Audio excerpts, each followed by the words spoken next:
Sudah lumayan banyak yang datang ya. From your prodi, I was expected to deliver the class in English because one of you is from international student ya, kalau nggak salah. Ada yang sudah datang? I think somebody from Japan gitu ya.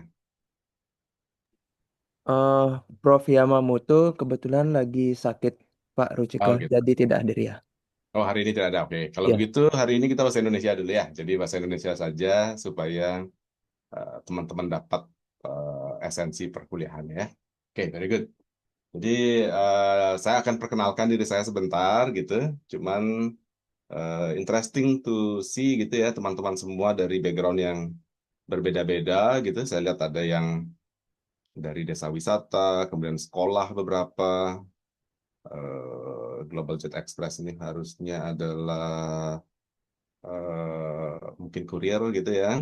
Ada hotel of course, ada agent dari rekan-rekan PIB juga banyak gitu.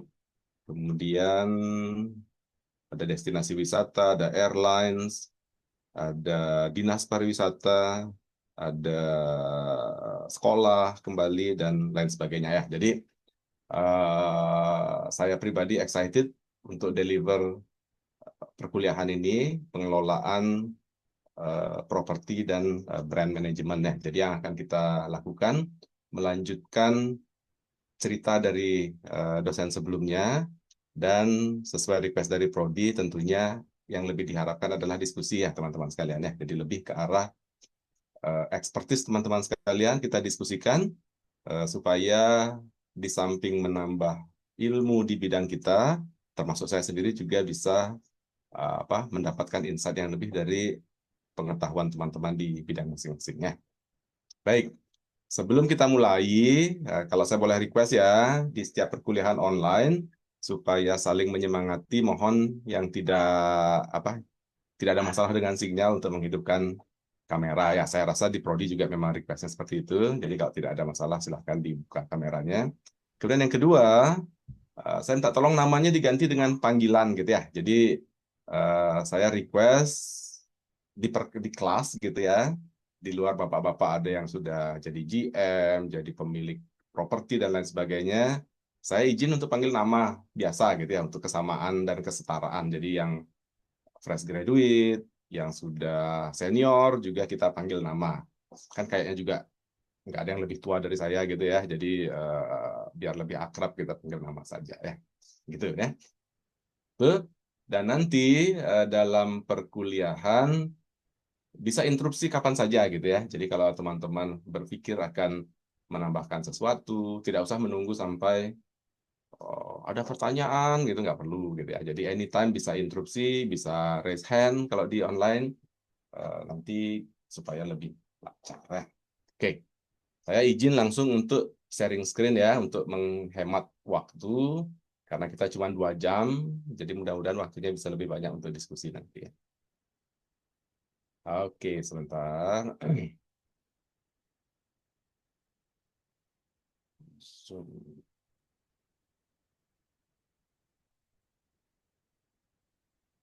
Oke, mudah-mudahan sudah bisa terlihat ya.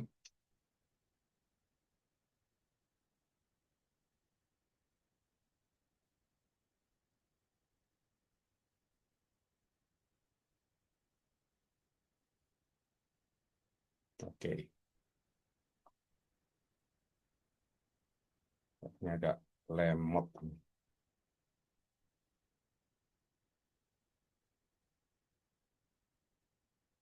Ntar ya. Oke, ya. Jadi hari ini ya perkenalannya singkat saja gitu ya. Biasanya saya undang atau ngobrol satu persatu, tapi karena cuma 2 jam, saya sudah lihat listnya dan saya tahu teman-teman dari background mana saja.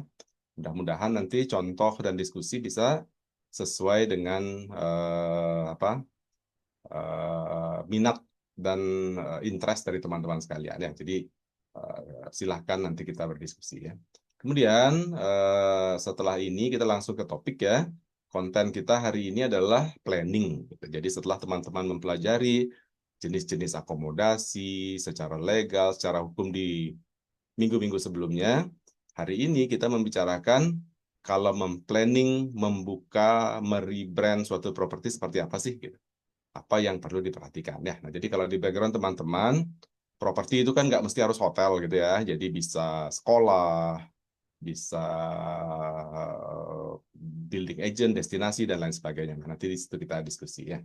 Kita akan bicarakan definisi, objektif, sampel di industri, itu yang paling penting ya. Jadi biar terbayang saat kita apa eh, membuat suatu bisnis properti gitu, seperti apa saja sih yang perlu diperhatikan. Saya juga ada satu video eh, sehubungan dengan planning nanti gitu. Saya pakai destinasi gitu ya. Jadi objek wisata ada namanya nanti KEK. KEK itu adalah kawasan ekonomi khusus gitu ya kalau nggak salah ya, di Belitung. Nah, kebetulan saya lagi handle beberapa properti di Belitung yang mungkin bisa saya jadikan contoh ya. Nah, kemudian sebelum closing tentunya ada question and answers yang silahkan teman-teman nanti diskusikan ya. Ini perkenalan singkat saya. Ini nama saya panjang ya. Zaman Gede Dewa Rucika, silahkan panggil saya Rucika gitu ya.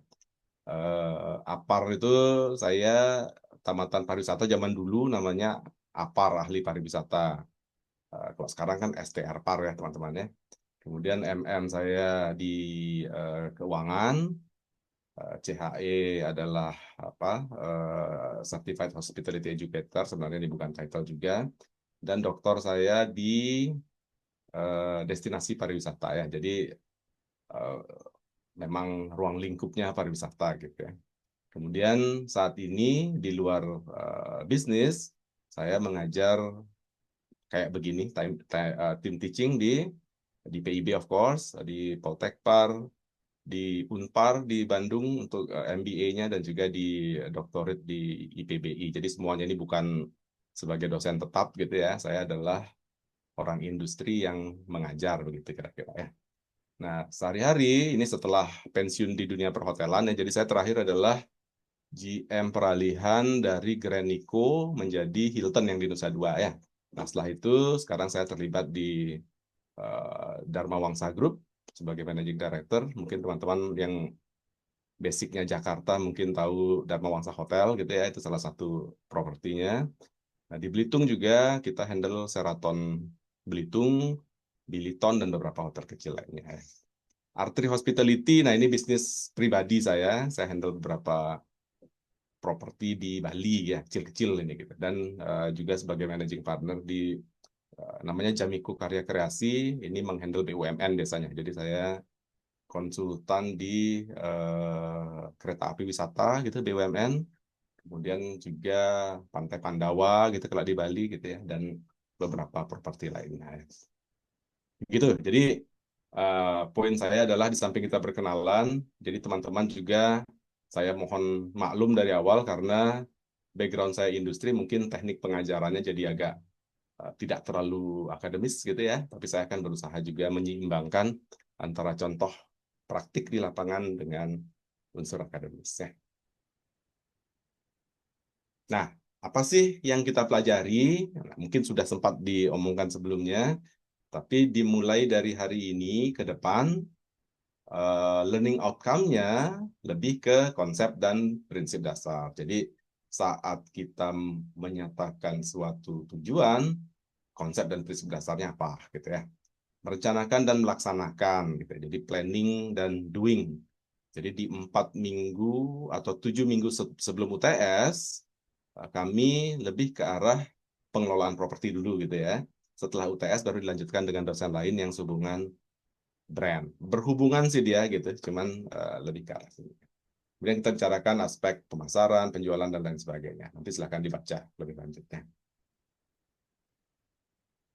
Nah, ini preview session yang sudah teman-teman lakukan ya, hanya untuk apa warming up supaya teman-teman lebih uh, apa terfokus lagi ke apa pembelajaran kita hari ini ya. Jadi harusnya teman-teman sudah mempelajari konsep dasar yang covering definisi dan ruang lingkup manajemen properti. Kemudian menjelaskan jenis-jenis properti gitu ya, residensial, komersial dalam industri pariwisata karena jurusan kita pariwisata ya. Jadi tentunya ini baru sebagian. Anything yang berbau properti dalam dunia pariwisata termasuk dalam coverage kita ya. Zaman sekarang kan macam-macam tuh. Ada co-working space, restoran bermacam-macam jenisnya, ada beach club yang menjamur di mana-mana. Nah, itu semua adalah properti. Tapi dalam konteks pembelajaran, banyak kita akan pakai hotel ya, karena hotel yang paling komplit gitu mungkin unsur fungsi-fungsi properti yang ada ya. Kemudian hukum properti, pasti teman-teman sudah mulai paham bagaimana sih legalnya, bagaimana sih izin-izin yang perlu ada gitu ya, sampai ke dia pembukaan apa saja sih yang diperlukan. Kemudian memahami proses penyewaan properti. Nah, karena kita banyak basicnya di hotel ceritanya ini, berarti penyewaan dengan kontrak bagaimana, di-manage oleh siapa, dan lain sebagainya. Ya. Begitu kira-kira yang harusnya teman-teman sudah pelajari. Ya. Nah, versi saya adalah melanjutkan ya. Jadi hari ini kita membicarakan rencana pengelolaan properti gitu. Jadi kalau kita mau mengelola, sebelum mengelola kan kita rencanakan dulu gitu ya. Nah, gimana sih itu? Baik propertinya dari tanah menjadi properti, baik dia rebrand gitu, dari tutup menjadi buka, banyak juga karena dulu kan let's say waktu COVID gitu kan banyak properti tutup tuh. Pada saat buka lagi, dia planning lagi gitu. Atau ada perubahan-perubahan yang mendasar gitu. Kayak mudah-mudahan tidak terjadi gitu ya saat ada resesi atau konflik atau global recession. Nah, itu ada adjustment. Nah, itu perlu planning lagi. Itu yang kita bicarakan hari ini ya. Mudah-mudahan teman-teman sudah mulai menyiapkan apa kira-kira di lapangan ya yang berhubungan dengan teman-teman yang sehubungan dengan ini. Kemudian minggu depan kita akan lanjutkan dengan budgeting gitu ya, anggaran. Bagaimana sih bikin budgeting lah minggu depan kita bicarakan ya. Kemudian yang terakhir sebelum UTS adalah strategi mengembangkan pemeliharaan properti atau property maintenance ya. Jadi ini semua properti rumah aja kan pakai maintenance juga. Jadi bagaimana melakukan maintenance yang tepat. Nah, saya juga kebagian memberikan UTS ke teman-teman gitu. Jadi nanti coba kita cari ya gimana yang enaknya. Kalau saya biasanya UTS sih take home gitu. Tapi kalau tahun sebelumnya bukan tahun-tahun ya, karena baru baru satu kali perkuliahan. Tahun sebelumnya di samping TS, kita biasanya ketemu muka gitu. Jadi biar apa? eh, Kalau difasilitasi oleh prodi gitu ya. Jadi biasanya UTS juga saya pakai momen untuk ketemu langsung dengan teman-teman sekalian. Itu kira-kira ya. Jadi biar teman-teman terbayang pembelajaran kita lagi seperti ini dan 3 minggu ke depan bersama saya, 4 minggu jadinya dengan UTS, ngapain aja sih gitu ya. Ada komentar atau ada yang mungkin belum tepat dari minggu-minggu sebelumnya? Sudah harusnya ya. Oke, good. Oke, kita mulai sekarang. Nah, jadi di S2 arahan juga dari prodi gitu ya. Saya ingin menjelaskan sedikit lagi, mungkin teman-teman sudah dari dosen sebelumnya atau sudah tahu gitu. Ada yang namanya Bloom's taksonomi gitu ya. Jadi taksonomi Bloom's nama orang ini Bloom's ini gitu. Jadi ini adalah level pembelajaran. Kalau saya saat ngajar di LPK, LKP, S1 gitu, biasanya kita di level remember yang dari bawah ya, understand, apply. Jadi kalau kita masak soto ayam gitu umpamanya, di level ini bisa membuat udah cukup gitu. Tidak perlu mempertanyakan kenapa caranya begini, kenapa airnya harus segitu, kenapa bumbunya begini, dan lain sebagainya. Cuman di level S2, kita meningkat di analyze dan evaluate. Gitu. Jadi teman-teman nanti dalam keseharian, dalam diskusi, kita lebih ke arah analyze dan evaluate. Karena teman-teman kan sudah, beberapa saya lihat juga sudah di puncak karir gitu ya, beberapa malah pemilik perusahaan gitu. Nah, jadi kita meningkat ke arah analyze dan evaluate. Artinya kalau analyze ini differentiate, organize, relate gitu. Jadi kalau ada satu fenomena, kita melihatnya dari berbagai perspektif begitu kira-kira. Kita break down into pieces.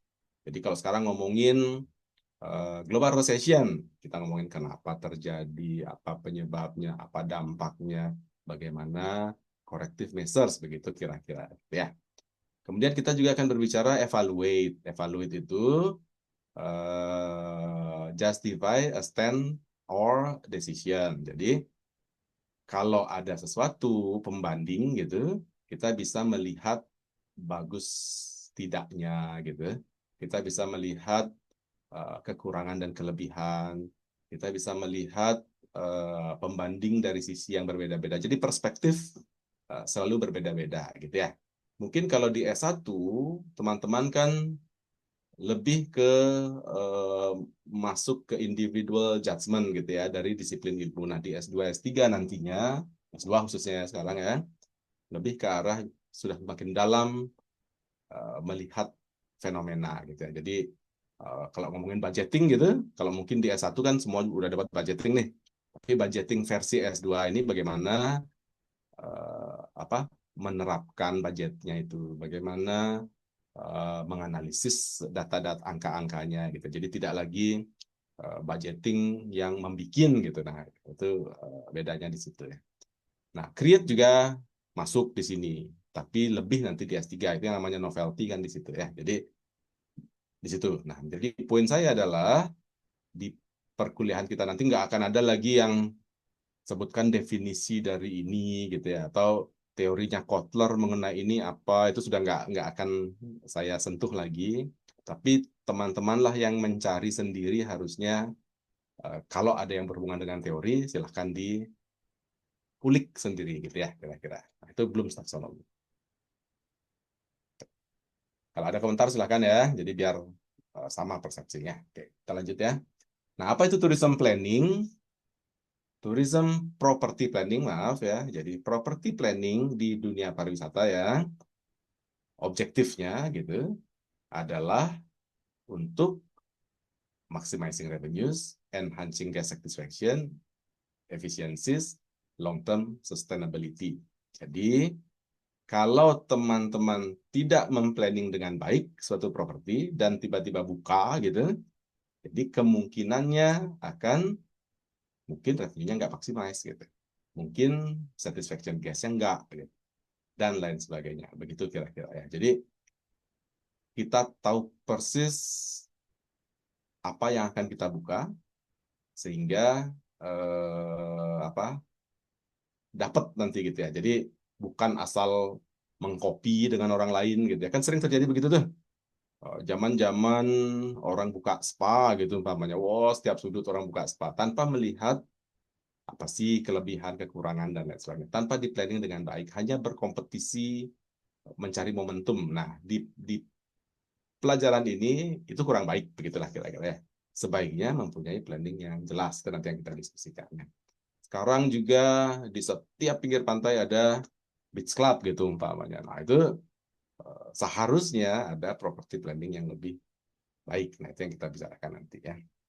Tuh. Kemudian yang kedua, for rebranded property, rebranded maksudnya adalah dari merek A menjadi merek B gitu. Nah, ini kan banyak uh, terjadi sekarang juga gitu ya. Jadi dengan property planning, dia akan membuat hotel bisa mengadjust strategi untuk merespons perubahan gitu. Jadi saat dia berubah dari A menjadi B, apa sih esensi perubahan yang ada? Ya. Nah, kalau saya pribadi, ini kalau sebagai contoh industri ya, saya kebetulan sempat gitu melakukan beberapa terlibat gitu ya, bukan melakukan terlibat dalam melakukan proses property planning. Jadi tahun 93 saya opening Intercontinental Hotel gitu ya. Jadi memang masih di supervisor level gitu. Baru dari tanah menjadi hotel ya. Itu kan property planning juga. Kemudian Hilton menjadi Ayodhya, saya juga di sales waktu itu.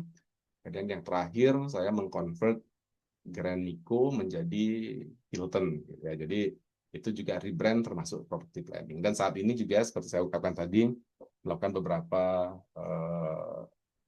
perubahan atau rebrand di properti di Belitung. Jadi ini yang mungkin bisa saya sharekan ke teman-teman ya. Jadi lebih banyak contohnya hotel, mohon maaf karena tahunya saya di situ, tapi saya yakin bisa masuk juga ke ranah teman-teman yang lainnya. Tuh. Nah, planning needed for newly open, baru dibuka, reopen kalau dia tutup terus buka kayak yang pas COVID gitu, upgraded gitu. Kalau tadinya bintang 4 menjadi bintang 5, tadinya full service menjadi luxury yang semacam itu. Rebranded yang tadi saya jelaskan, teknologi, update dan lain sebagainya. Jadi anything yang berbau perubahan lumayan mendasar hendaknya di planning dulu, jangan tiba-tiba rubah, nggak tahu mau diapain tiba-tiba sudah berubah gitulah kira-kira ya. Kalau mau baca lebih, ini ada Larkin tahun 2009, nanti silakan dibaca ya. Tuh, jadi itu coverage pembelajaran kita untuk hari ini. Baik, kemudian a few concept in tourism property plan. Nah, ini beberapa yang mungkin nanti silahkan teman-teman baca gitu ya, yang berhubungan sama tourism property plan. Nanti kita jelaskan satu persatu ya. Ada revenue management, Porter's generic strategies, Porter's five forces, business model canvas, dan nanti silahkan cek lagi yang berhubungan dengan teknologi. Teorinya nggak saya bahas gitu ya, implementasinya yang kita lihat setelah ini. Nanti teman-teman baca teorinya sendiri ya. Kita mulai satu persatu ya. Revenue management konsep, ini dia. Jadi pada saat kita memplanning gitu, salah satu hal yang penting dilakukan adalah konsep ini. Ini saya ambil teorinya Keynes dan Wirtz ya. Dia bilang, objective of revenue management are to get the best profit with sustainable business by selling right product to the right customer at the right time, right price, right package, and right distribution channel. Nah, jadi maksudnya kalau kita akan membuat suatu properti gitu, we better know produknya ini apa gitu. Apa keunggulan produknya, dan kita juga tahu right customer, customer yang cocok nantinya siapa gitu. Setelah kita tahu right time-nya, bukanya harusnya kapan gitu ya. Kalau membuat promosi harusnya kapan dan lain sebagainya. Kemudian harga juga begitu. Berapa sih harga yang tepat untuk produk saya ini dibandingkan dengan competitors kan gitu. Jadi nanti ada positioning dan lain sebagainya. Kemudian packagingnya apa yang cocok gitu, apa yang perlu dipersiapkan nantinya, dan saluran distribusinya apa, begitu kira-kira. Jadi right-nya ini ada banyak gitu ya. Jadi right product, right customer, right. Semua ini dalam property planning hendaknya harus jelas gitu ya. Jadi teman-teman tahu persis apa yang dibuat gitu ya. Nah, jadi contohnya ini banyak teman-teman juga yang di bisnis sekolah gitu atau universitas gitu. Kan sekarang ada banyak banget tuh. Ada LPK, LKP itu ada di mana-mana gitu ya. Politeknik juga ada banyak di mana-mana. Nah, tentunya harus tahu jelas produk pembeda kita apa gitu. Oh, mungkin kalau PIB gitulah ya, kita sama-sama orang PIB kan mungkin ada unsur internasionalnya gitu ya. Kemudian produknya kan kalau teman-teman lihat sendiri bagaimana kampus kita yang luar biasa ini ya. Jadi benar-benar merepresent kalau ngomongin hotel five star gitu ya. Jadi benar-benar semuanya ada gitu. Nah, tentunya right customer-nya adalah ya mungkin teman-teman sekalian yang berharap international minded gitu. Mungkin itu juga yang menyebabkan nanti akan ada student-student dari luar gitu dan lain sebagainya ya. Timingnya harus tepat, pricingnya juga harus tepat gitu. Berapa pricingnya kalau mau produk begini? Kemahalan mungkin nggak jalan, kemurahan mungkin di samping nggak untung mungkin juga bisa tidak merepresent properti yang akan kita buat ya. Packagingnya bagaimana dan distribution channelnya bagaimana. Nah, itu harus jelas gitu. Kalau buka saja dan berharap untuk berkompetisi tanpa memikirkan ini, nanti ujung-ujungnya perang harga kan gitu. Kan itu yang sering terjadi di Bali khususnya sekarang ya. Apalagi saat sekarang ada krisis, ada masalah-masalah sampah dan lain sebagainya. Untuk bisa menang, sudah nggak lagi produk customer time dan lain sebagainya, sudah lebih ke harga yang dipermainkan. Nah, itu menjadi bisa lebih diatasi kalau kita memplanning properti dengan baik gitu. Ya. Itu salah satu teori yang perlu diperhatikan dalam property planning ya. Kemudian ini Porter's Generic Strategies, mungkin sudah pernah dengar juga gitu ya. Porter Generic Strategy adalah apa competitive advantage yang kita miliki sebagai modal dalam melakukan usaha begitu kira-kira ya. Jadi ini ada 4 kuadran: cost leadership, differentiation, sama fokus gitu ya. Dia ada juga differentiation fokus gitu namanya. Nah, ini maksudnya adalah kalau cost leadership dalam membuat properti, memplanningkan suatu properti, kita tahu apa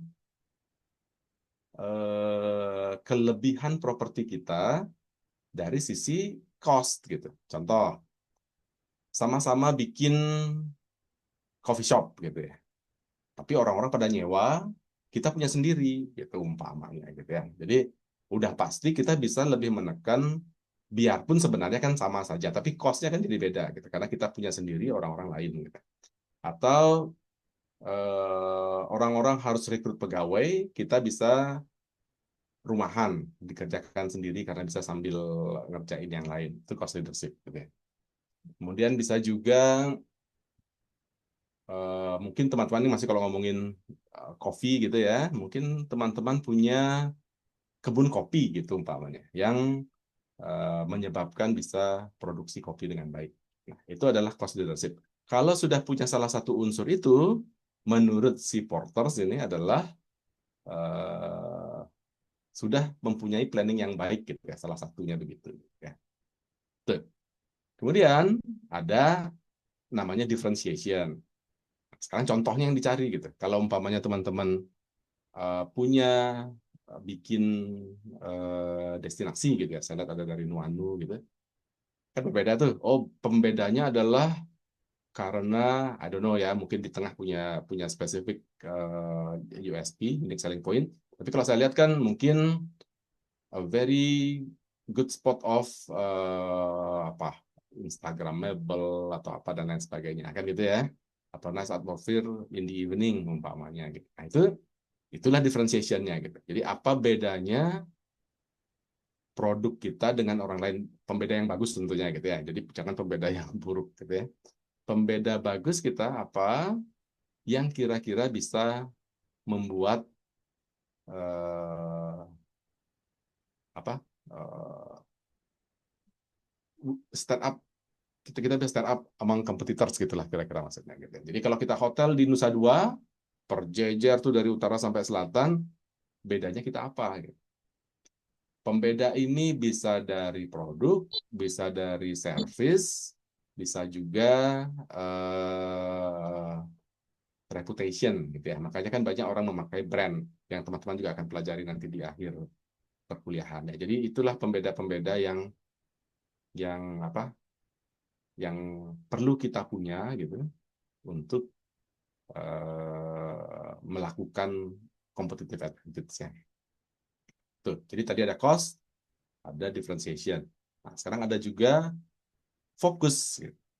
Fokus itu artinya produk kita yang akan kita buat mempunyai spesifik niche market gitu ya. Jadi kalau hotel mungkin ada hotel yang khusus untuk spiritual gitu umpamanya. Nah, jadi itu udah nggak kompetisi lagi.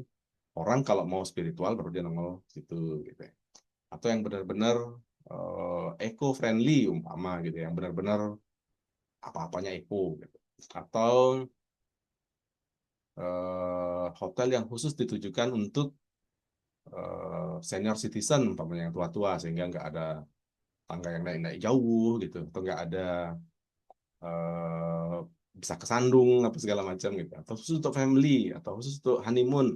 Nah, itu adalah fokus. Nah, katanya si Porter, kalau nanti dibaca silahkan gitu ya.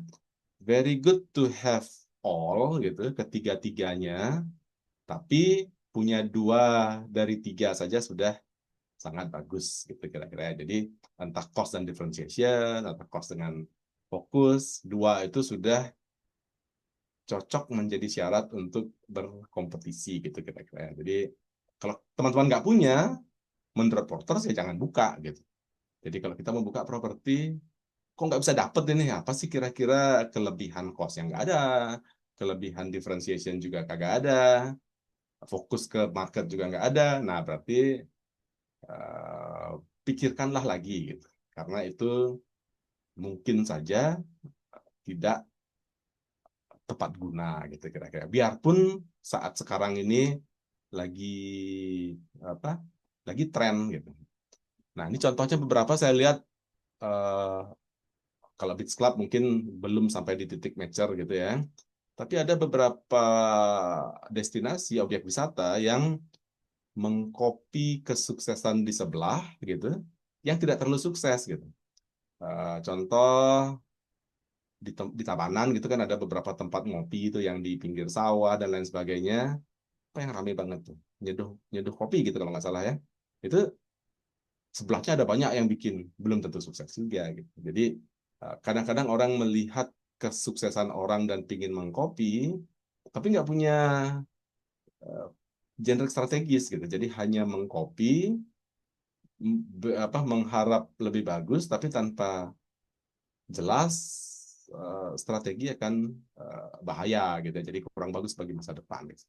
Jadi bukan berarti mengcopy tidak baik gitu ya. Kan ada yang namanya ATM itu, niru modifikasi gitu ya.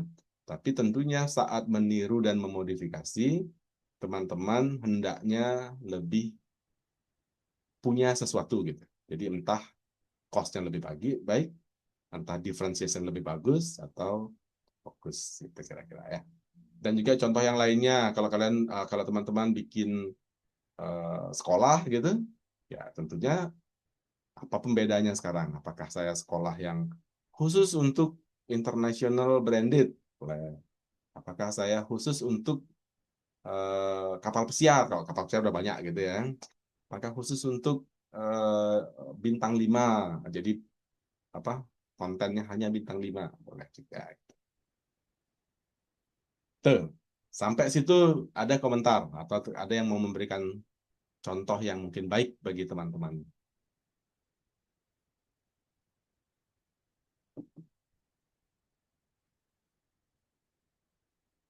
Ya stop sharing deh dulu. Karena kalau nggak di stop sharing nanti teman-teman nggak ada yang berkontribusi. Jadi saya ingin nanya, di tempat teman-teman sekarang ini gitu, apa sih yang menjadi unggulannya gitu kira-kira ya. Jadi kalau ngomongin cost leadership atau differentiation, apa sih bedanya? Silakan, biar nggak ngantuk, biar nggak saya aja yang ngobrol nih gitu. Kita mau kasih contoh mungkin satu dua.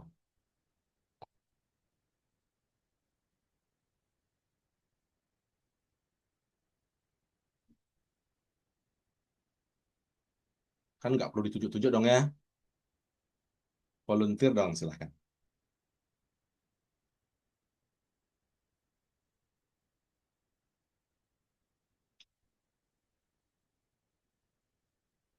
Ada.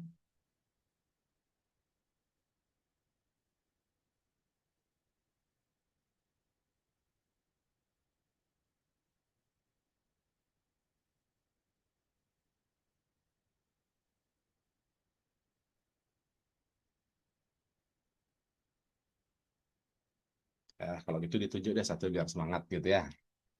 Apa kira-kira nih? Hanang Purnomo, coba deh. Mas Hanang Purnomo di mana nih ininya?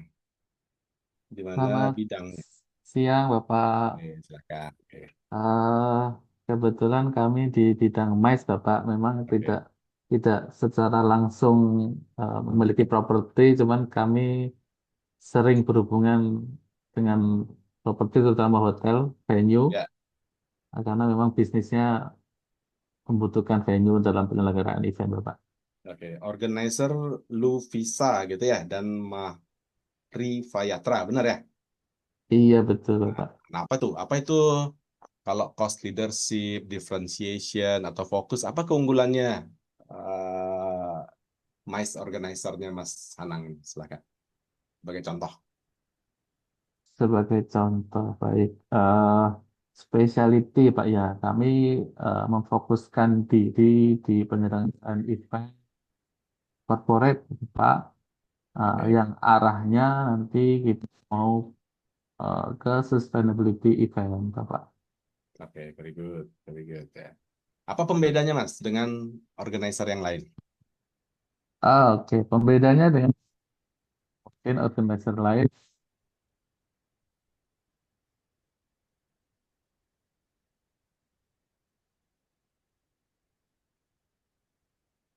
Lebih murah kah? Atau lebih servisnya lebih apa gitu mungkin? Suaranya kok jadi hilang Mas ya?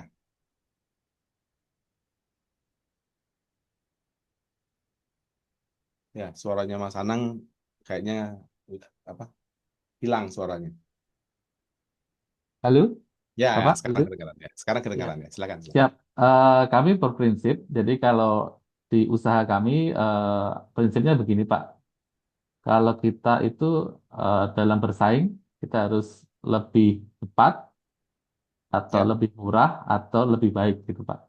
Cuman kita tidak memilih yang lebih murah. Jadi kita fokusnya di lebih baik dan lebih cepat, Very good. gitu, Ya. Pak. Nah, lebih baiknya bagaimana? Kita selalu mengupdate diri kita, terutama kemampuan kita dalam penyelenggaraan sebuah event. Saat ini kami sudah tersertifikasi ISO Ya. 9001 manajemen mutu. Kedepannya kemungkinan kita akan sedang proses ke manajemen keberlanjutan event, begitu. Dan tentu saja saya di sini ditemani Bu Ferry, sama-sama dari Luvisa, Pak. Kita sekolah di Ya. PIB, Pak. Jadi untuk mengupdate ilmu. Kira-kira seperti Siap. itu, Pak.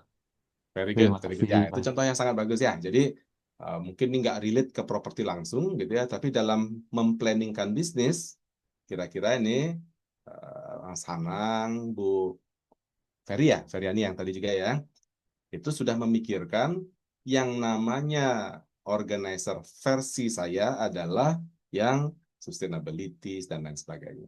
Yang namanya diferensiasi adalah setiap saat mencari pembeda-pembeda, pemeran yang lebih baik, dan lain sebagainya. Nah, itu yang nanti di list down gitu. Beda saya apa. Karena kadang-kadang pembeda kita nanti orang-orang bisa bedanya lebih bagus gitu. Jadi kayak kayak hotel di Nusa Dua lah gitu ya. Oh, saya Ocean View. Ntar lagi di sebelah ada Ocean View-nya lebih bagus lagi dari kita kan gitu ya. Jadi selalu harus ada diferensiasi-diferensiasi karena tren dari bisnis itu akan selalu ada peniru gitu ya, imitator yang lebih baik gitu. Makanya terus harus punya strategik kompetisi seperti ini gitu. Handphone lah gitu contohnya ya. Jadi kan nongol satu kalau sekarang iPhone gitu ya masih mendominasi, tapi kan Samsung nih terus saja nguberin akan ada inovasi yang lebih bagus dan lain sebagainya. Kalau dari segi cost leadership umpamanya mobil listrik tuh kayak sekarang kan, yang ini murah besok nongol lagi yang itu lebih murah, lebih canggih, lebih murah, lebih canggih, lebih murah. Nah, itulah yang terjadi di dunia persaingan gitu. Nah, demikian juga di properti gitu ya. Apapun akan semakin lebih apa? Selalu harus kita punya pembanding yang lebih bagus gitu ya. Oke, kemudian saya lanjutkan dulu ya.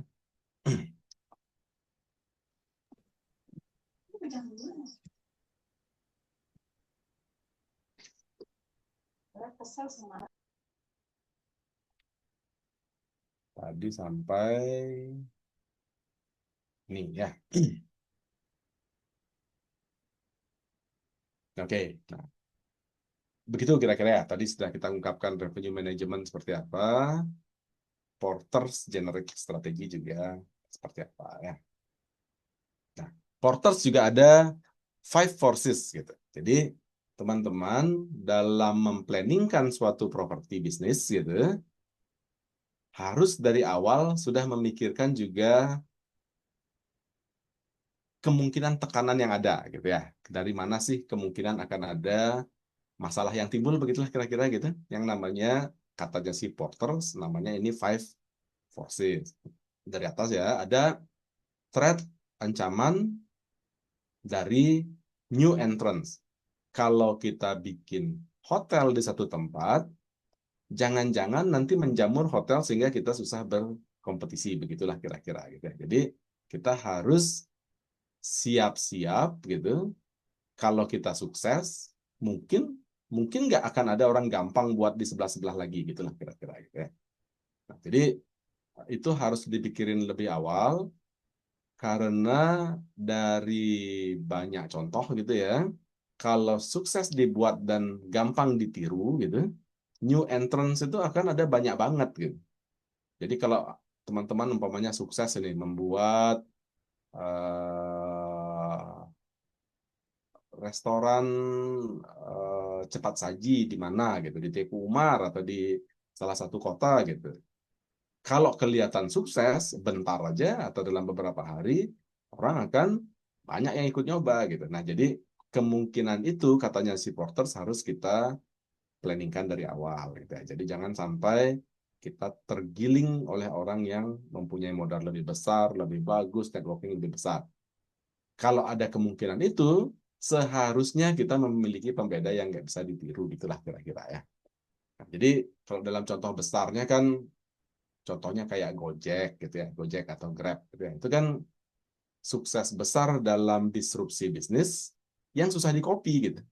Karena kan nggak gampang membuat platform seperti itu gitu ya. Nggak gampang juga untuk di awal-awal membakar uang sebanyak itu sehingga mencari captive market yang besar.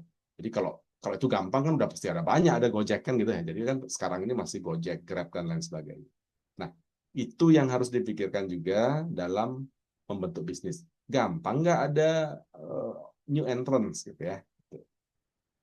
Kemudian ke kanan ya, yang orange, supplier bargaining power. Masalah nggak dengan supply barang kita nantinya gitu ya. Jadi kalau teman-teman bikin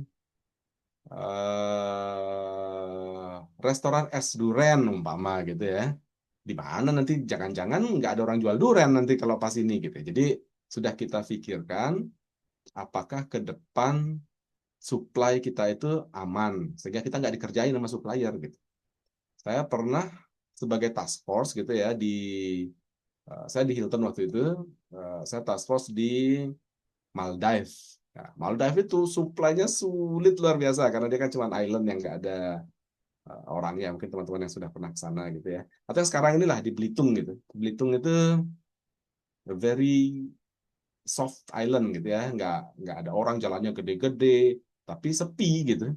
Cari apa-apa susah. Seafood cari gampang gitu, tapi kalau sudah nyari sayur-sayuran, nah itu agak sulit. Nah, jadi pada saat kita membuat properti di Belitung lah, let's say nggak usah Maldives yang jauh-jauh gitu ya, kita harus sudah memikirkan, oh nanti sayur saya itu harusnya saya sudah punya saluran distribusi dari Palembang, dari Bangka, dari Jakarta. Siapa ini yang harus saya udah punya 3-4 contoh supaya saya nggak dikerjain gitulah kira-kira ya. Tuh. Kemudian kompetisinya gimana gitu? Yang sudah ada ya. Kalau tadi new entrance kan yang akan ada. Yang sudah ada ini gimana gitu? Kalau kita mau buka hotel baru di Bali gitu umpamanya. Di situasi sekarang ini, kalau menurut saya sudah sulit ya, kecuali teman-teman mempunyai si generik strategi yang bagus yang tadi yang ini ya. Kalau sekarang buka baru yang biasa-biasa saja kayaknya sulit gitu ya. Restoran juga begitu. Nah, kalau saya ngobrol gitu ya, kebetulan ada juga bisnis restoran sekarang ini, dengan menjadikan semenjak COVID nih ceritanya, banyak orang bikin restoran kan gitu ya, banyak dengan gaya pesan antar juga banyak berjamuran restoran apa tempat makan dan lain sebagainya. Nah, sekarang mungkin ini di titik yang lagi sulit. Kalau yang ada saja sulit gitu, berpikirlah terlebih dahulu untuk bikin yang baru kan gitu kira-kira ya. Jadi how is the current competition itu yang juga perlu dilihat gitu ya. Itu salah satunya. Kemudian move ke yang biru, ada yang namanya threat of substitutes gitu ya. Substitution itu barang pengganti gitu ya. Jadi kalau kita bikin hotel atau bikin villa, banyak nggak di situ mungkin kos-kosan yang disewain harian gitu ya. Dia nggak hotel, tapi hari-hariannya bisa jadi bersaing sama kita kan gitu. Kalau teman-teman di Canggu itu kan banyak yang kayak begitu. Di Denpasar lah juga ada banyak gitu ya yang kos-kosan tapi harian gitu. Jadi dia udah membunuh si city hotel ini dari sisi apa namanya? Dari sisi kompetisi gitu ya.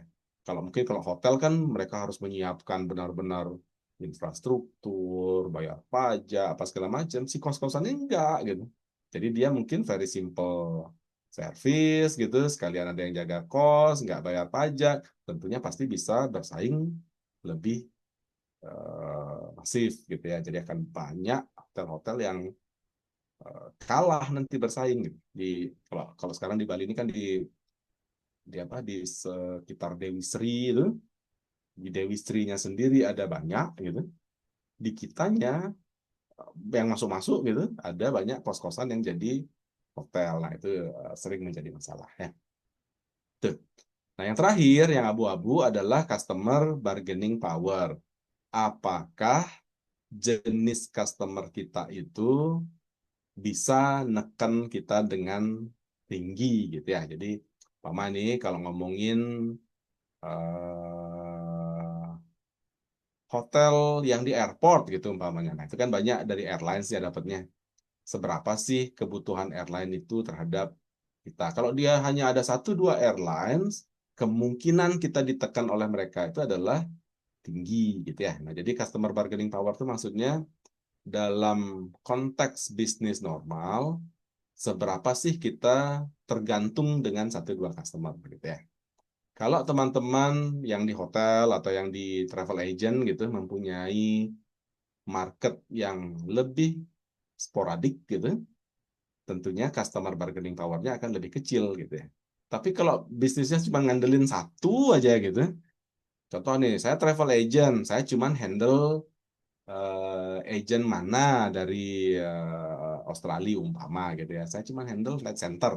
Satu aja agent. Ya pasti kita ditekan sama dia kan gitu. Karena kalau dia pindah kita langsung bangkrut kan gitu. Nah, itu Porter's Five Forces itu seperti itu. Jadi yang 5 poin ini hendaknya difikirkan gitu sebelum sebelum jalan gitu. Jadi kita sudah punya bayangan gitu. Nah, tentunya nggak semua bisa eh, dijalankan semua gitu ya. Pama nih, oh ternyata memang at the moment kita cuma punya satu dua agent dari luar umpamanya. Nah, dalam melaksanakan itu dijadikan fokus gitu. Oh, mungkin kita harus nambah supaya punya bargaining power yang lebih baik gitu ya. Jadi semacam itulah kira-kira.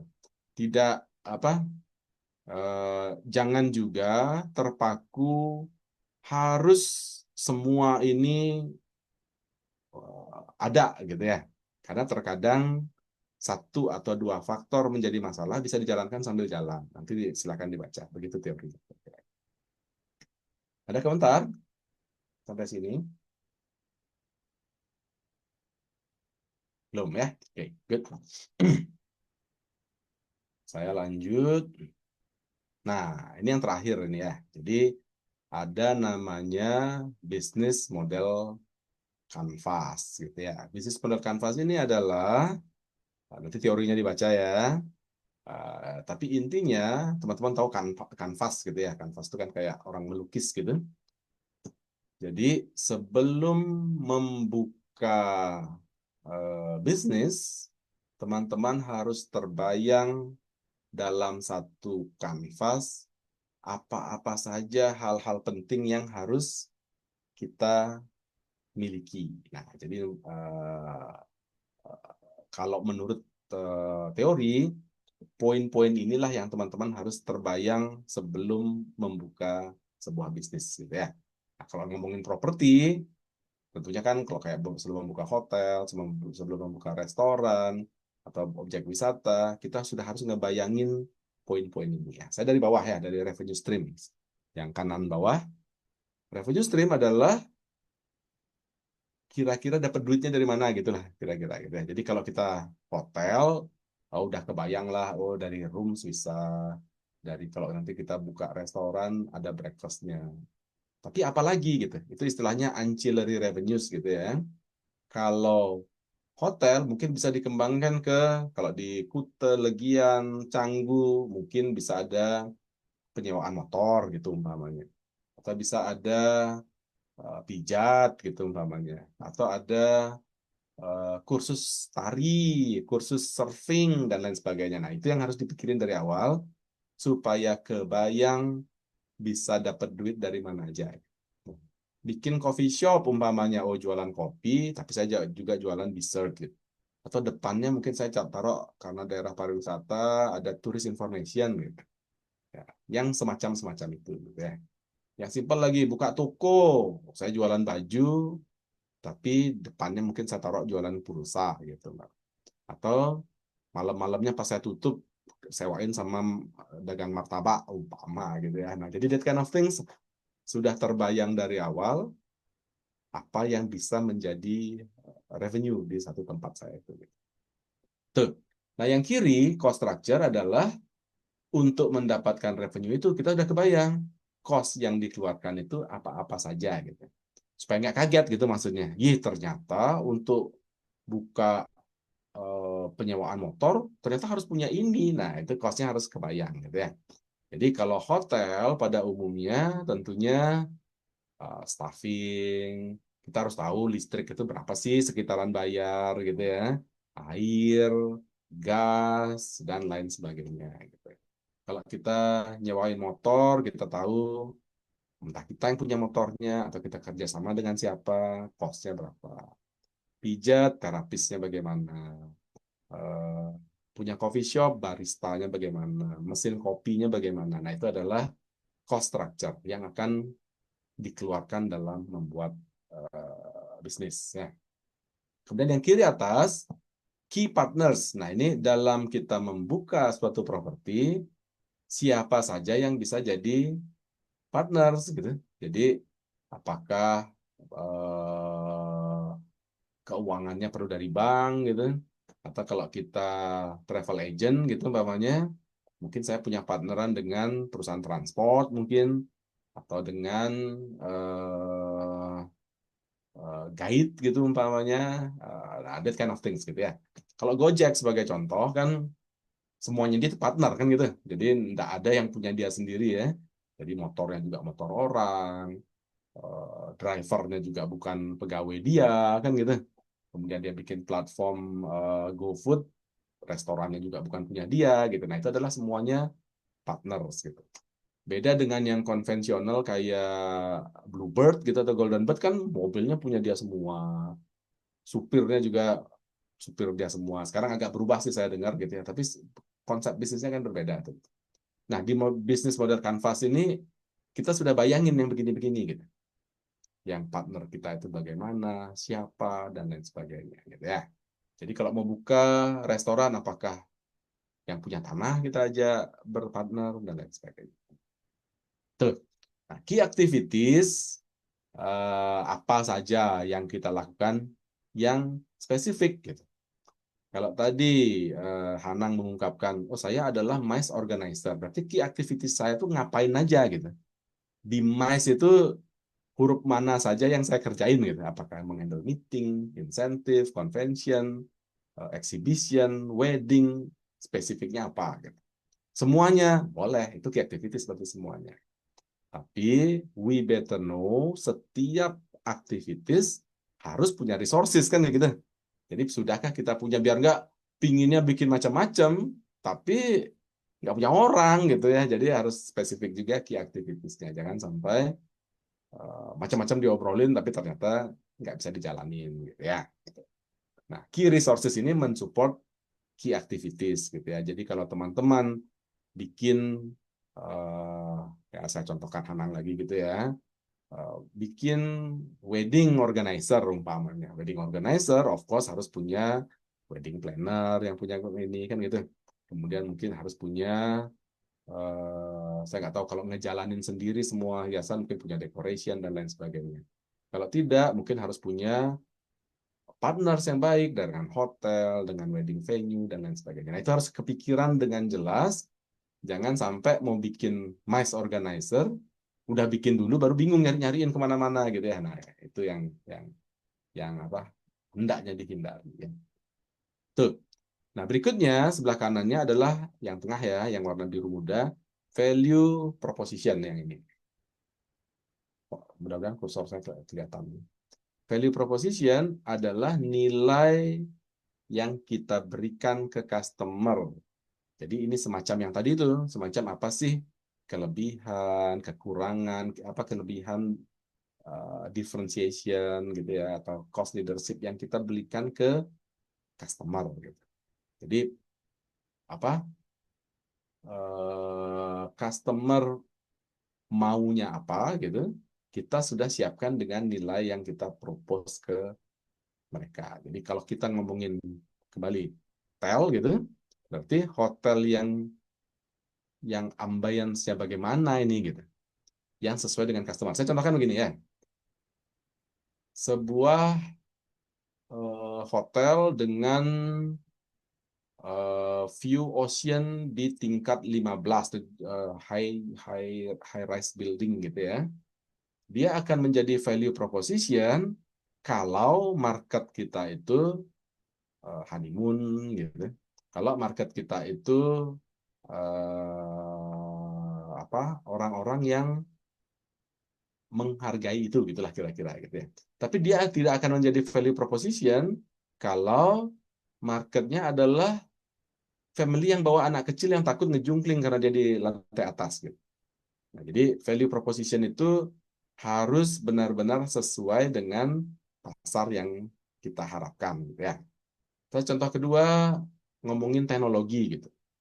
Kalau teknologinya itu atau kalau market kita anak muda yang lagi getol dengan teknologi gitu, dikenain AI, dikenain apa digital teknologi zaman sekarang mungkin senang gitu. Dia jadi lebih cepat, lebih kekinian dan lain sebagainya. Tapi kalau yang mungkin lebih tua kayak saya gitu contohnya, mungkin nggak semua akan menjadi value proposition gitu. Jadi saya pernah nginep, ini zaman udah lumayan lama gitu ya. Saya pernah stay di ada namanya Le Méridien Apollo di Hong Kong gitu. Teman-teman kalau mungkin yang apa pernah ke Hong Kong mungkin tahu gitu ya. Ini salah satu hotel itu teknologi aja semua gitu. Jadi eh, check-in pakai kios gitu. Jadi nggak ada reception gitu ya. Printing card sendiri. Jadi RFID itu kita bikin sendiri, colok-colok sendiri kan harus belajar itu gitu. Bagi anak-anak muda mungkin senang dia, apa mencari-cari dan lain sebagainya. Kemudian semua direction itu nggak ada signage gitu. Harus pakai istilahnya augmented reality. Mungkin teman-teman tahu ya, yang kayak Pokemon Go itu, yang kalau kita pakai tab nanti kelihatan dah. Oh ini ternyata ke beach itu lewat sini. Baru kelihatan dia augmented setelah pakai apa? Setelah pakai tab atau pakai HP gitu. Jadi kita dikasih HP nih pas check-in gitu. Jadi kemana-mana itu harus dibawa. Oh ini kalau mau lihat restoran ke sini. Tapi nggak ada signage gitu. Di restoran juga begitu. Nggak ada menu gitu. Tapi pada saat di placematnya itu, kalau itu kita ini kan baru ada menu dia dalam bentuk augmented reality. Nah, bagi sebagian orang itu kan canggih dan orang suka gitu. Tapi bagi sebagian orang yang kayak saya, wah ini ngerepotin namanya gitu. Orang mau makan aja kok pakai scan-scan segala macam. Nah, itu beda-beda persepsi. Makanya value proposition have to be apa within the expectation of your segmentation, targeted market harus sama dia gitu kira-kira ya. Tuh. Ya, yang gampang mungkin kalau sering di restoran teman-teman sering lihat nggak ada menu sekarang, semuanya pakai barcode gitu. Kalau orangnya kayak saya yang agak konvensional gitu ya, saya pingin megang menunya itu gitu. Jadi kalau dia masih dalam bentuk barcode yang di HP gitu, bagi saya gitu, itu bukan value proposition gitu. Tapi bagi anak-anak muda, mungkin dia pengen cepet, nggak usah dianterin menu, pokoknya asal ada barcode, di scan, langsung ini langsung bisa order, itu adalah very good gitu. Nah, pastikanlah value proposition Anda sudah nyambung gitu ya. Jadi sering kan teman-teman kalau saya lihat nih kalau ngomongin hotel, restoran gitu ya, pingin mengcapture semua jenis market gitu. Contoh, eh, maunya romantik gitu, tapi di sebelahnya ada children playground begitu umpamanya gitu ya. Jadi maunya romantik, totonya ada anak-anak nangis teriak-teriak di sebelah. Nah, itu udah value proposition yang berbeda gitu. Nah, di bisnis model canvas, teman-teman hendaknya locking yang begitu dengan jelas ya. Tuh. Nah, kemudian saya lanjut ke kanan, customer relationship, of course gampang ya. Gimana membina hubungan, apakah pakai loyalty program nantinya, atau pakai bekerja sama dengan apa kredit card apa dan lain sebagainya. Nah, itu customer relationship ya. Channel juga begitu, saluran distribusi ini nanti di marketing teman-teman akan banyak dapat gitu ya. Kalau hotel zaman sekarang kan ada OTA, ada B2B business gitu ya. Kalau yang teman-teman agent kan banyak yang offline nih kalau saya lihat ya teman-teman dari agent ya. Itu juga salah satu channel distribution gitu. Jadi apa yang nantinya akan menjadi saluran bisnis kita. Yang terakhir, yang kanan, Pak, saya geser dulu, adalah customer segment. Nah, ini tadi yang berhubungan dengan value proposition gitu ya. Apa sih target pasar kita? Itu harus jelas dari awal gitu. Saya lebih ke arah, kan kalau segmen kan di pelajaran kita tuh ada geografis, demografis, psikografis, behavior. Ini harus ditentukan gitu. Yang mana-mana saja yang menjadi punya kita gitu, itulah yang kita lihat nanti gitu. Jadi mana yang bisa mengena dengan baik gitu ya. Itu yang ditargetkan. Buatlah value proposition yang sesuai dengan target itu gitu. Oh, saya maunya tamu Indonesia, anak muda, yang suka dugem umpama gitu ya. Oh, berarti saya akan buat hotel-hotel yang kayak di I don't know kalau zaman dulu Hard Rock mungkin gitu ya. Atau beach club yang kayak Atlas, Pins, apa segala macam. Itu dia targetnya gitu. Jadi jelas biayanya, ornamennya, itu jadi value proposition. Saya maunya tamu Jepang umpamanya gitu ya. Tamu Jepang berarti oh berarti ada orang yang bisa berbahasa Jepang mungkin kan gitu. Kalau restoran mungkin menunya ada dalam bahasa Jepang atau isinya. Nah, itu adalah target pasar yang disesuaikan dengan value proposition gitu ya. Jadi gitu kira-kira. Jadi di bisnis model canvas ini teman-teman hendaknya sudah memikirkan hal-hal ini sebelum propertinya dibikin gitu ya. Jadi apa sih yang menjadi eh, hal-hal penting yang perlu dipertimbangkan. Tuh, ada komentar atau ada yang mau sharing sampel?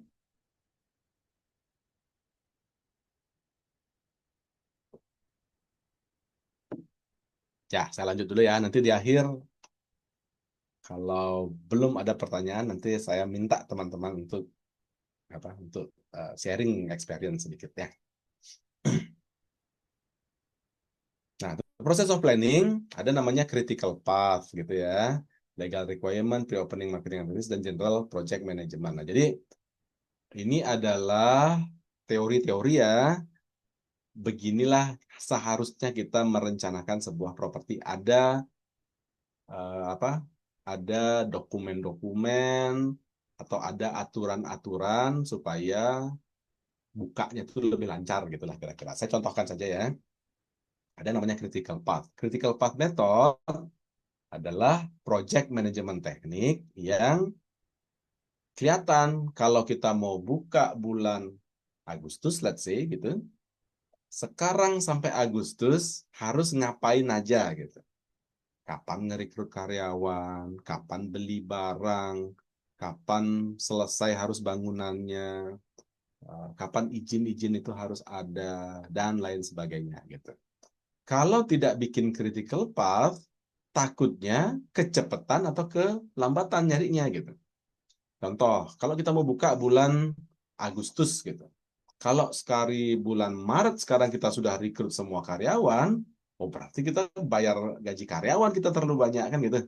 Nah, kalau idealnya kapan? Nah, tergantung. Ada yang mungkin sebulan sebelumnya, ada yang harus 3 bulan untuk training dulu dan lain sebagainya.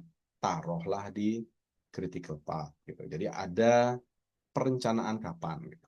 Tapi kalau GM-nya, oh mungkin harus direkrut sekarang supaya dia bisa juga mengorganize yang lain-lainnya. Nah, itu ditaruh di critical path. Jadi tidak ada yang terlambat untuk membuat, tidak ada juga yang kecepatan sehingga kita jadi apa namanya? Jadi buang-buang resources ya. Nah, purpose CPM ini atau Critical Path Method ini membantu project manager untuk planning, scheduling, managing, identifying, dan lain sebagainya. Jadi nanti teknisnya setiap minggu akan di review apakah yang mana udah jalan, yang mana enggak. Biasanya ditaruh percentage tuh. Oh, sudah sekian persen beres, sekian persen beres. Ada sesuai enggak dengan schedule dan lain sebagainya gitu kira-kira ya. Nah, ini sebagai contoh saja.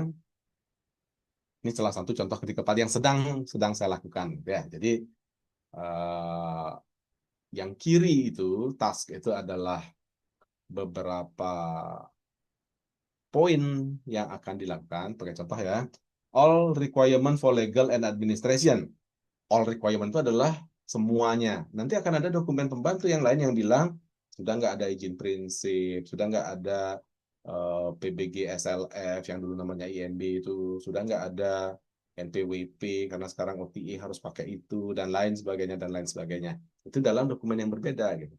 Siapa yang ngerjakan? Ada PCI-nya, PIC-nya maaf.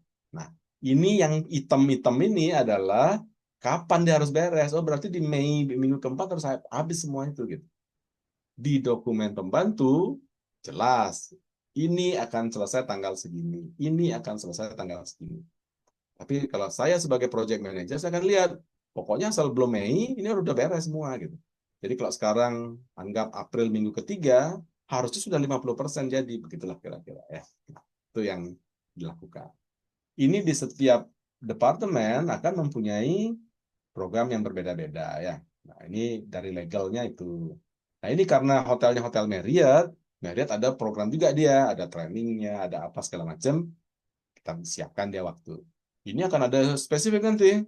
Training terhadap revenue, ada RMAS namanya Revenue Management System, ada MDS, Marriott Digital Service, dan lain sebagainya, dan lain sebagainya.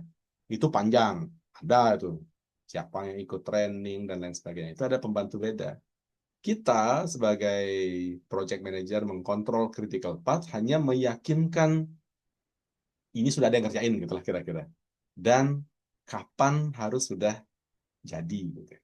Nah, di project juga begitu. Project ini project manager harus di-appoint. Signage itu gimana? Udahkah di mana-mana ada signage ini dari entrance, dari airport, dari hotel itu sendiri, setiap koridor dan lain sebagainya. Itu di list down semuanya by project manager. Kita memastikan ini sudah ada yang ngerjain.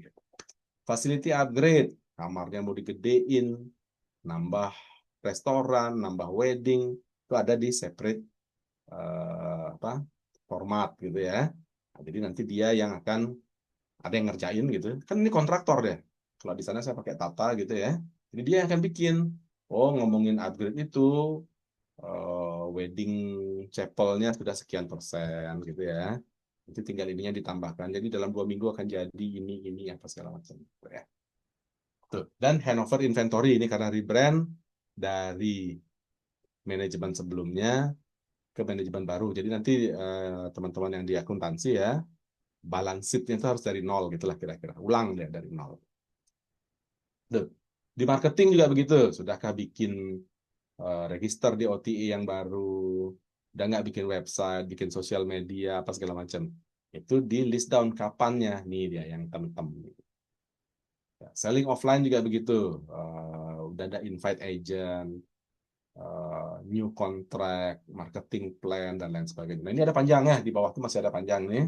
Human resources-nya bagaimana, ngerekrutnya kapan, yang direkrut apa aja, kontraknya bagaimana, dan lain sebagainya. Kapan itu nongolnya? Ini dia yang hitam-hitam. Jadi tidak ada karyawan yang terlalu cepat kita rekrut gitu, tapi tidak juga ada yang harusnya sudah ada, nggak ada yang ngerjain gitu ya. Nah, kalau pengalaman saya buka hotel kayak Intercon itu kan dari nol, saya ikut buka gitu ya. Yang awal-awal ada itu kan biasanya GM, beberapa department head, dan yang sudah mengoperasikan lebih awal kayak telepon operator, kayak reservasi gitu udah duluan dia gitu. Waiter, waitress itu biasanya beberapa bulan sebelum buka gitu. Kalau reservasi kan udah ada orang yang booking sampai 6 bulan berikutnya sudah ada harus orang yang standby gitu. Operator kan sudah ada orang nelpon-nelpon dia harus sudah ada gitu. Tapi operational staff kayak room attendant, bellboy dan lain sebagainya cukup sebulan 2 bulan sebelum buka. Training sebulan dia harus bisa jalan gitu ya. Nah, itulah yang diatur di critical path ini, jangan sampai kecepatan atau terlalu lambat dalam merekrut karyawannya. Itu kira-kira ya. Ada yang mau sharing? Tentar aja ya. Oh, ada Hana. Oh, ya, silakan, silakan Hana. Izin Pak, saya agak tertarik yang terkait upgrade hotel gitu ya. Misalkan contoh, kalau saya kan belum berpengalaman di bidang hotel gitu ya. Nah, misalkan contoh, misalkan sekarang orang-orang tuh kan sukanya kalau simpelnya misalkan TV Pak. TV kan orang pengennya yang ada Netflix-nya gitu ya Pak ya. Nah, eh, keputusan mengganti TV dari TV yang sebelum Smart TV menjadi Smart TV itu kan keputusan yang besar ya Pak dari sisi perhotelan. Nah, apa aja sih Pak yang dijadikan pertimbangan dari manajemen hotel seperti itu Pak? Kira-kira. Baik, Makasih ya, Pak. very good question ya, very good question. Saya balik ke sini sedikit untuk menjelaskan. Nah, jadi di bisnis model Canvas, value proposition itulah yang kita timbang-timbang karena ada hubungannya sama cost gitu. Ya, jadi pertanyaannya Hana sangat bagus gitu ya. Jadi pada saat kita contoh mengupgrade TV gitu. TV zaman sekarang kan ada yang macam-macam tuh. Smart TV yang versi ini, yang Google TV versi itu apa segala macam gitu ya. Jadi disitulah kita timbang seberapa value itu penting bagi customer dibandingkan dengan cost yang dikeluarkan, begitulah kira-kira gitu. Jadi kalau customer kita itu sebagai contoh ya adalah anak-anak muda yang spending times di hotel gitu ya, yang mungkin nonton banget itu adalah value proposition yang tinggi kan gitu. Jadi akan sangat penting memiliki apa namanya, memiliki TV yang tercanggih yang kayak ini yang bisa Netflix, bisa apa segala macam gitu. Tapi ada juga kalau market kita adalah orang-orang tua yang nongkrongnya di pool gitu, atau malah nggak pingin diganggu dengan TV, dia jadi nggak penting gitu. Jadi nggak perlulah kita membeli sejumlah itu. Aman hotel zaman dulu ya, nggak dulu banget sih gitu. Tahun-tahun 90-an sampai di bawah 2000, nggak ada aman hotel itu yang ada TV gitu. Karena dia believe TV itu adalah nggak penting. Kamu harusnya di hotel tuh ngeliatin view, ngeliatin menikmati suasana, jangan nonton TV di hotel. Gitulah versinya aman zaman dulu. Tapi sekarang sudah isi TV gitu ya. Nah, begitu kira-kira gitu ya. Dan anak muda pun, kalau saya lihat nih anak saya gitu ya, yang mungkin sebaya dengan beberapa teman-teman di sini, banyak yang nggak nonton TV lagi gitu. Jadi TV itu bagi dia cuman something yang nemenin tidur gitu ya. Kalau kalau anak saya nggak tahu, mungkin teman-teman yang agak muda-mudaan mungkin mirip seperti itu ya. Nggak ada yang nonton berita gitu ya. Paling TV-nya untuk nonton YouTube justru gitu. Atau nonton Netflix kayak dibilang Hanang tadi gitu ya. Jadi kalau segitu levelnya mungkin nggak perlu yang canggih-canggih banget, tapi seberapa. Nah, itulah yang dikonekkan ke cost structure. Jadi singkatnya tidak ada facilities itu yang over apa ya? overbought gitu ya. Nggak perlu secanggih-canggihnya tapi nggak kepake gitu. Gitulah konsepnya gitu. Itu kan sering terjadi di sehari-hari itu, Mas. Jadi banyak sekali orang memakai iPhone 17 Pro Max yang terbaru, tapi dipakainya cuma buat WA doang gitu lah kira-kira kan gitu ya. Jadi itulah yang antara value proposition dengan cost structure gitu ya. Nah, kalau iPhone Pro Max 17 saya paham kadang-kadang perlu gengsi gitu ya. Nah, itu kan udah lain ceritanya gitu. Tapi kalau ngomongin nilai, sebenarnya mah pakai Samsung yang jadul pun bisa buat WA atau buat nelpon kan gitu. Nah, itu yang harus dipertimbangkan. Kayak sekarang saya di Belitung lah contohnya ya. Saya upgrading Sheraton Belitung menjadi autograph collection. Dia kan lebih luxury itu. Tapi luxury di hutan yang KEK gitu, nanti saya lihatkan videonya sedikit gitu ya. Penting apa sih orang punya kegiatan TV gitu? Karena kita bikin kegiatan tuh justru di pantai, kerambah gitu sama nelayan dia cari ikan, kemudian island hopping yang mau pindah-pindah dari pulau ke pulau, itu yang lebih ditonjolkan gitu. Jadi entertainment in house justru nggak terlalu menjadi value proposition gitu ya. Tapi pernah juga saya di Jakarta dulu handle Hotel Sultan yang sekarang direbut negara itu, saya kerja di situ dulu gitu. Ya memang value proposition itu pokoknya kamarnya itu harus canggih, internet harus cepat, kemudian apa-apa billing harus nongol di TV. Pokoknya zaman itu udah paling canggih aja gitu ya. Jadi itu penting dia jadi value proposition untuk orang bisnis. Oh, mungkin efisiensinya harus tinggi pada saat dia meeting tuh banyak, habis meeting diam di kamar dia pasti nonton TV kan gitu. Nah, TV-nya tuh harus canggih-canggih. Nah, gitulah kira-kira hubungannya. Makanya perlu ada business model canvas gitu. Kita tahu siapa kita tahu cost-nya, kita tahu value proposition dan lain sebagainya. Gitu, Mas Anang, mudah-mudahan menjawab ya. Makasih Bapak. Siap. Very good. Ya, thank you ya. Yang lain ada mungkin mau tambahan atau mau sharing? Nah, saya lanjut dikit dulu ya. Saya ingin ngeliatin sampel. Ini yang tadi saya bilang adalah KEK Tanjung Kelayang di Belitung. Ini sekalian promosi sedikit gitu ya. Jadi teman-teman yang suka jalan ini kan banyak nih dari seluruh Indonesia nih kalau saya lihat teman-teman perkuliahan di PIB ini ya.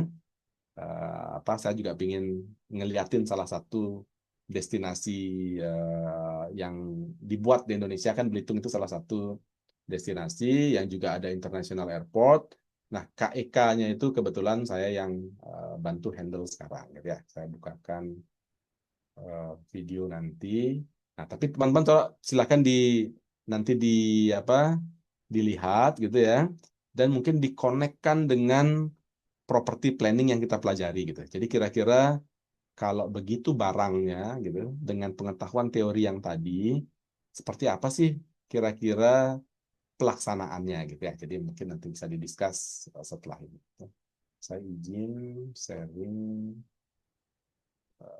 mana dia kursor saya mana ini. Saya stop sharing. Saya bukakan video sebentar ya. Ini. Share sound.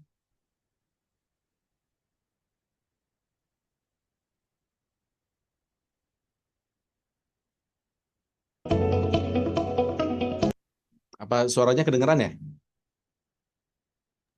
Terdengar Bapak? Dengar, Pak. Baik, oke ya. Saya lanjut ya. Silakan disimak ya. Ini cuma 4 menit. Mohon disimak.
Ya, cukup segitu kira-kira ya. Jadi videonya supaya teman-teman kebayang itu adalah profiling dari produk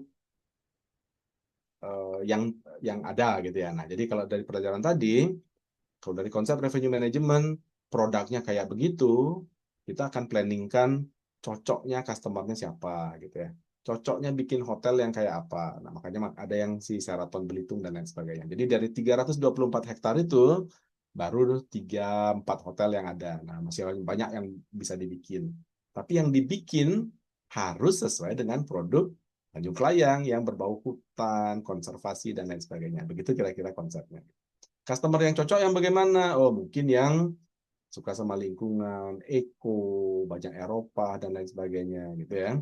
Harganya berapa? Oh, harganya disesuaikan. Saluran distribusinya bagaimana? Oh, harus cari dengan agent-agent atau channel-channel yang berbau eco hotel. Gitu kira-kira. Nah, itulah property planning versi Tanjung Kelayang ini. Nggak bisa bikin hotel modern kayak di Jakarta atau kayak di Bali yang nggak berbasis hutan geotermal gitu ya, nggak seperti itu gitu. Jadi yang namanya bintang 5 versi Tanjung Kelayang adalah kayak hotel di Afrika, kayak hotel-hotel di Maldives gitu jadinya gitu. Nggak bisa kayak kalau di Bali Kempinski, Ritz-Carlton, Mulia, nggak nyambung dia gitu. Nah, jadi adalah right product dalam memplanning sesuatu gitu kira-kira ya. Tuh?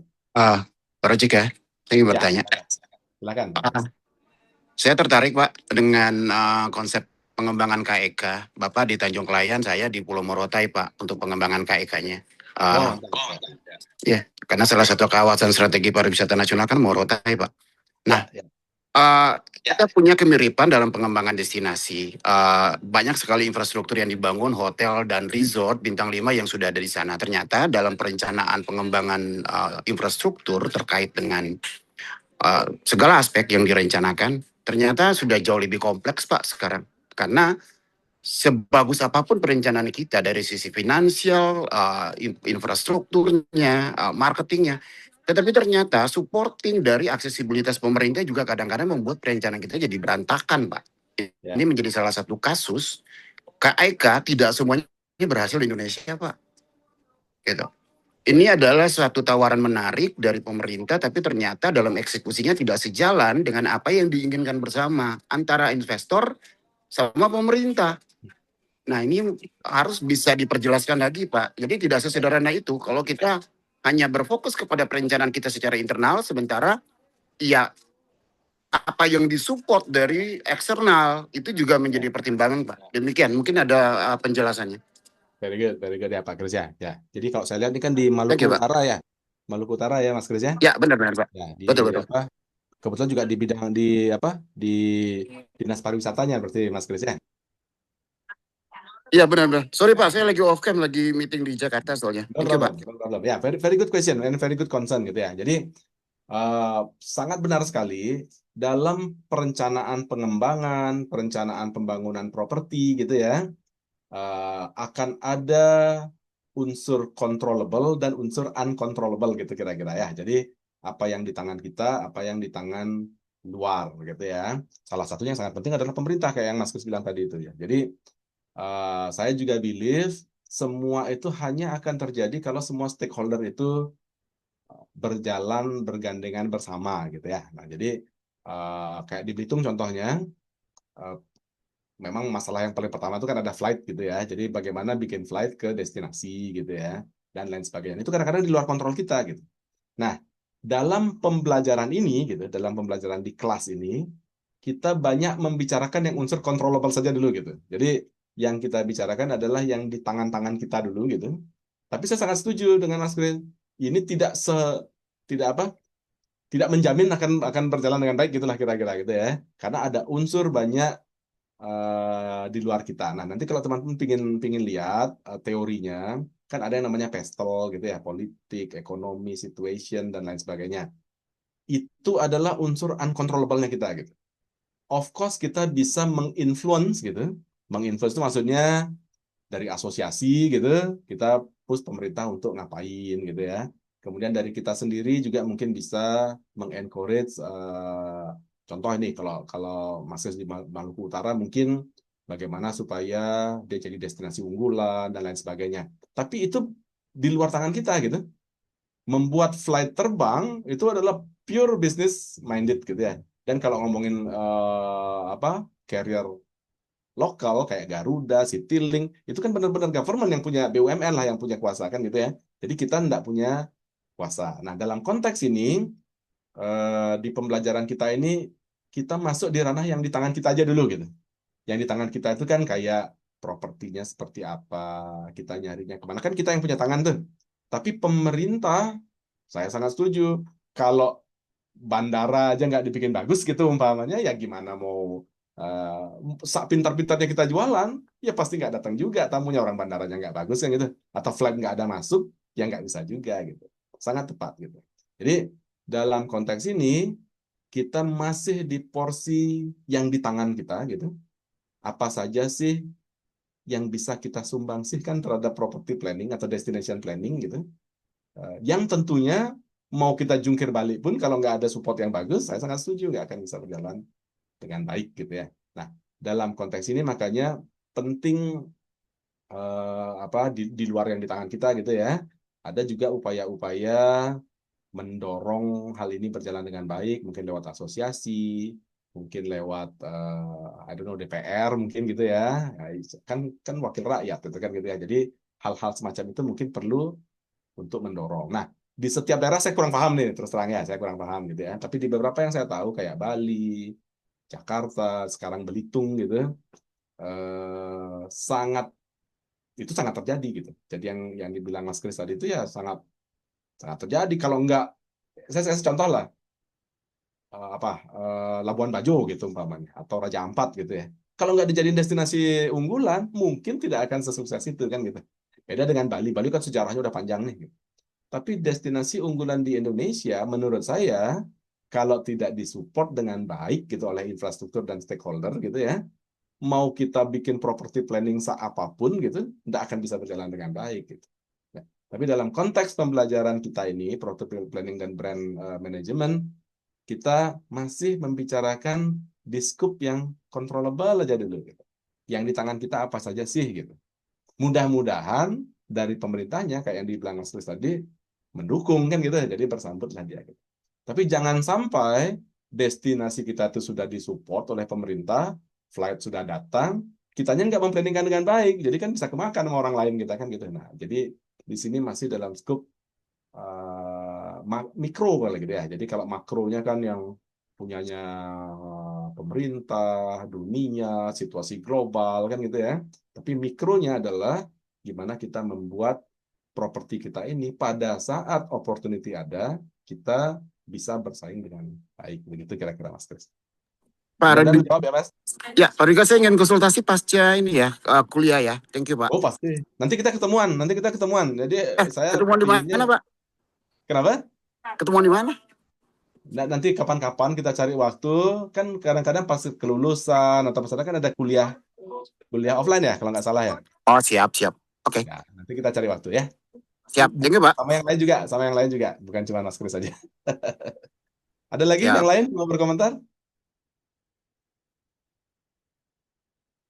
Oke, kalau tidak karena juga sudah hampir waktu ya. Saya boleh pesannya dikit ya, teman-teman sekalian. Mungkin hari ini karena di awal perkuliahan, pakai perkenalan, kan saya yang banyak ngomong nih, gitu ya. Mungkin di minggu-minggu depan, harapan saya teman-teman yang lebih banyak explaining gitu ya. Karena ini banyak bos-bos di sini. Saya ingin dengar kisah sukses dari masing-masing teman-teman sehubungan dengan manajemen properti gitu ya. Nanti kita diskusikan lebih lanjut. Minggu depan kita ngomongin anggaran, budget kan. Jadi tolong teman-teman yang di properti, kan ini saya lihat ada yang di hotel, ada yang di destinasi. Coba saling sharing apa sih importantnya gitu ya. Anggaran itu ada gitu ya. Nah, jadi saya bukakan dikit lagi ya.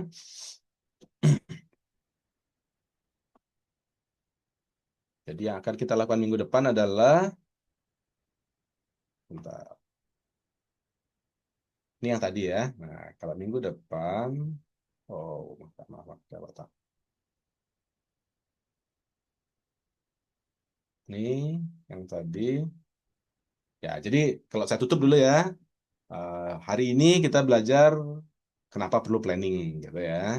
Dan mudah-mudahan kebayang dan kita bicara yang di tangan kita gitu. Kemudian teori dan konsep. Saya nggak jelasin teori, tapi saya minta teman-teman untuk mencari sendiri kayak apa sih memplanning properti gitu ya. Nggak mesti harus hotel, restoran boleh dan lain boleh. Proses planning gimana dan relevansi di industri tadi sudah kita ungkapkan. Minggu depan saya minta tolong teman-teman sekalian ini budgeting in tourism property. Kalau yang punya perusahaan MICE gimana sih budgetingnya? Kalau yang punya travel agent kayak apa sih? Khususnya kalau yang di hotel. Ini ada GM Hotel saya lihat di sini. Ada yang objek wisata gitu ya. Nah, silahkan kita saling sharing. Sekolah juga pasti punya budget gitu ya. Gimana sih yang namanya budget itu ya? Please tadi the definition, objektif dan lainnya. Tolong dibaca gitu ya. Biar nggak kita jelasin budget itu apa dan lain sebagainya itu udah lewat harusnya gitu ya. Dan find sample in real tourism property. Jadi kalau umpamanya nggak banyak diskusi, saya akan tunjuk-tunjuk teman-teman untuk sharing sedikit. Gitu. Jadi biar lebih nambah-nambah ilmu nanti gitu ya. Itu kira-kira untuk hari ini.